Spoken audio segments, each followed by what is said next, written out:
स्वरूपम जगदीश स्वरूपम धर्मैर्कयूपम यतिवर्के भूपम संसारे सारम त्रेतार्पहारम श्रीमस्तनाथम सत्यम नमामि।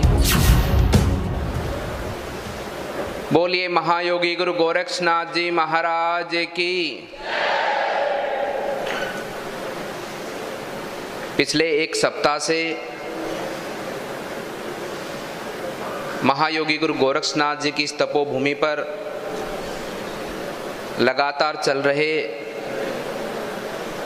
हमारे पूर्व दोनों पीठाधीश्वरों के जीवन पर प्रकाश डालने के उद्देश्य से और साथ ही साथ हमारे इस पूरे क्षेत्र के छात्र छात्राएं जो हमारे बच्चे हैं, पूरे क्षेत्र के जितने भी हमारे सामाजिक संगठन हैं, हमारे सभी यहाँ के वासी हैं, उन सब के माध्यम से उनके जीवन के चरित्र को चरितार्थ करते हुए उनके पद चिन्हों पर आगे बढ़ने के भाव से इस कार्यक्रम का निरंतर हर वर्ष हमारा अपना ये गोरक्ष पीठ आयोजन करता है। आज के इस कार्यक्रम की अध्यक्षता कर रहे हमारे गोरक्ष पीठाधीश्वर, नाथ संप्रदाय के अध्यक्ष, उत्तर प्रदेश के मुख्यमंत्री श्रद्धेय श्री योगी आदित्यनाथ जी महाराज, हमारे बीच में विराजमान श्रद्धेय श्री शंकराचार्य जी महाराज और मंच पर बैठे हमारे सभी संत वृद्ध, मैं उनके सभी श्री चरणों में प्रणाम करता हूं।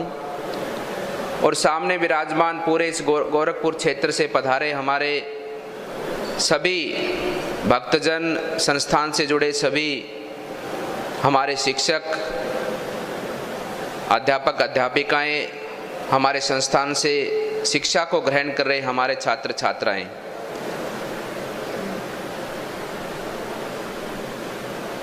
भाइयों बहनों, मैं तो इतना ही आप सबको कहना चाहता हूं कि ये जो स्थान है और इस स्थान पर जो भगवान ने हम सब पर कृपा की है कि किसी ने यहाँ पर जन्म भगवान ने किसी को दिया है और किसी को यहाँ पर जुड़ने का सौभाग्य मिला है। ये हम सब लोग इस पूरे क्षेत्र में जीवन जी रहे सभी लोग सौभाग्यशाली हैं और विशेषकर तो इस पूर्वांचल क्षेत्र के एक एक गांव का वासी सौभाग्यशाली है, जहां से राम राज्य की स्थापना का संकल्प लिया जाता है, जहां से राम राज्य की स्थापना के लिए जय घोष की घोषणा को आगे बढ़ाया जाता है, जहां से राम राज्य की स्थापना के लिए उम्मीद दिखती है, ऐसे स्थान पर भगवान ने आप सबको जन्म दिया है।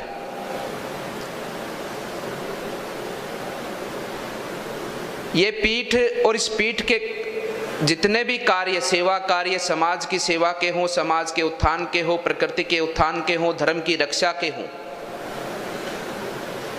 ये सभी उत्थान कार्य इस पीठ के द्वारा संचालित किए गए। उन सभी कार्यों के अंदर इस क्षेत्र के जुड़े हुए, इस क्षेत्र के वासियों का एक एक व्यक्ति का उसके अंदर सहयोग रहा। ये हम सब के लिए गर्व का विषय है।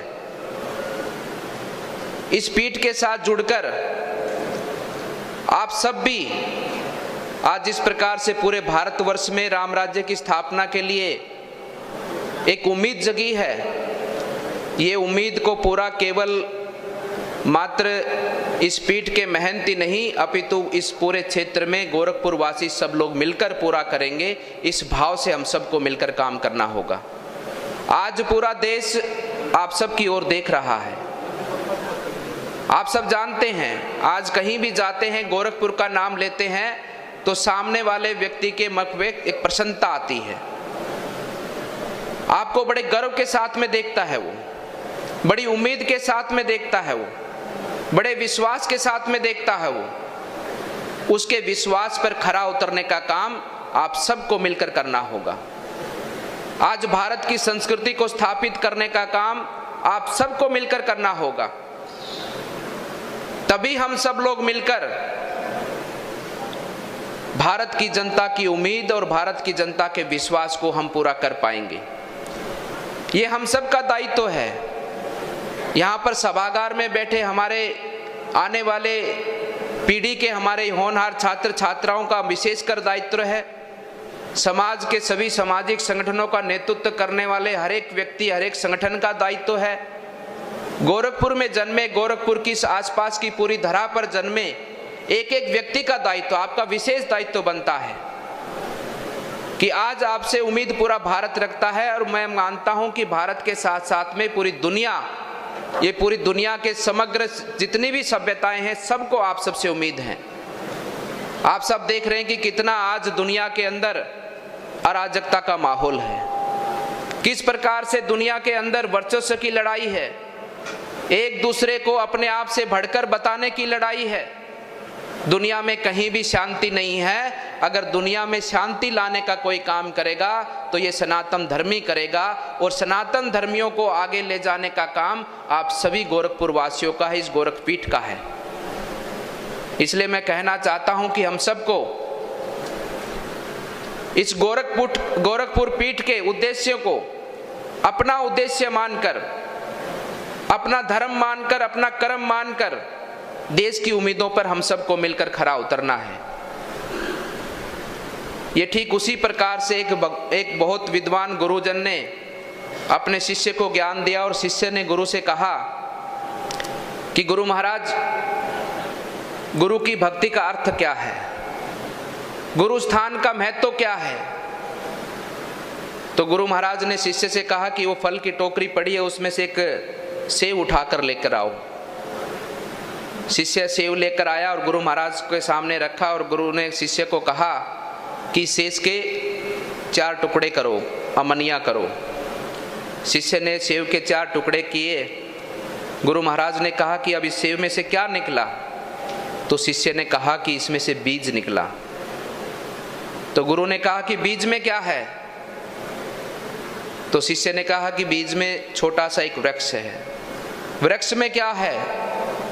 तो शिष्य ने कहा वृक्ष में एक बहुत बड़ा वृक्ष है। वृक्ष में क्या है? वृक्ष में कहा कि फल हैं, अनेकों फल हैं, अनगिनत फल है। और उस फल में क्या है? फिर शिष्य ने कहा कि उसमें भी एक बीज है। ठीक उसी प्रकार से उस बीज की भांति एक एक गोरखपुर वासी को, एक एक व्यक्ति को जो गोरखपीठ से जुड़ा है, एक एक सनातन धर्मी को ऐसे पूज्य पवित्र स्थानों से उस आशीर्वाद को ग्रहण करके उस बीज की भांति अपने आप को बीज मानकर हमें पूरे भारतवर्ष के अंदर वृक्ष पैदा करने हैं। और पूरे भारतवर्ष के अंदर हम सबको उस भारत भूमि से जन्मे वृक्ष को पूरे विश्व भर के अंदर उस बीज की भांति हम सबको जाकर इस पूरे विश्व को फलीभूत करना है। इस भाव से हम सबको अपने जीवन को लगाना होगा। अच्छाई बुराई के बारे में हम सब जानते हैं, अच्छा क्या है बुरा क्या है ये हम सब जानते हैं, और मनुष्य जीवन का स्वभाव भी है। आप सब देखते होंगे कि जब हम दुर्गंध के पास से गुजरते हैं तो हमारा मुंह चिड़चिड़ा हो जाता है, हम मुंह बना लेते हैं, अपना नाक बंद कर लेते हैं, मुंह बंद कर लेते हैं कि नहीं कर लेते? ये स्वभाव है मनुष्य का। और ठीक उसी प्रकार से जब हम खुशबू की तरफ से गुजरते हैं तो हमारा मन प्रसन्न हो जाता है, हमारा चेहरा खुशी से झूम उठता है, मन गुदगुदाने लगता है। ठीक उसी प्रकार से अच्छाई और बुराई का कर्म है। अगर हम अच्छा कर्म करेंगे तो हमारा भी मन प्रसन्न होगा, हमारे आसपास का वातावरण भी प्रसन्न होगा। और हम अगर बुरे कर्म करेंगे तो जिस प्रकार से बुदबू को देखकर हमारा मन दुखी होता है, ठीक उसी प्रकार से बुराई के पथ पर चलकर हम सब भी दुखी होंगे और समाज भी दुखी होगा। इस भाव से हम सबको अपने जीवन को लगाना है। इस भाव से हम सबको महंत और हमारे श्रद्धेय श्री योगी आदित्यनाथ जी महाराज, जिनका जीवन में कुछ नहीं है, केवल जनता के हित के कल्याण के लिए, केवल अपने गुरुजनों के बताए हुए पथ पर आगे बढ़ने के लिए, आज यहाँ पर मंच पर अनेकों विद्वान संत बैठे हैं। हमारे दोनों महान पुरुष योगेश्वरों के जीवन के अंदर कोई भी छोटा सा मात्र भी किसी भी प्रकार का कोई कर्म में, ना कोई वाणी में, ना कोई भाव में, ना कोई सेवा में छोटा सा भी दोष मात्र नहीं निकाल सकता, केवल निकाल सकता है तो व्याख्या कर सकता है उनके जीवन की। कोई निकाल कर सकता है तो केवल उनके जीवन के अंदर जो उन्होंने सेवा कार्य किए उनका विस्तार कर सकता है, व्याख्या ही उनका जीवन था।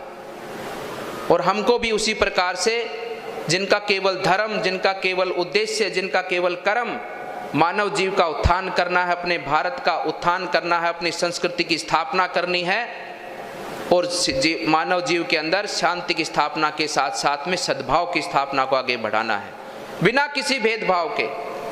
आप सब ने देखा होगा, तो गोरक्षपीठ का इतिहास रहा है, नाथ संप्रदाय परंपरा का इतिहास रहा है कि समाज में कहीं भी किसी प्रकार का कोई भेदभाव नहीं।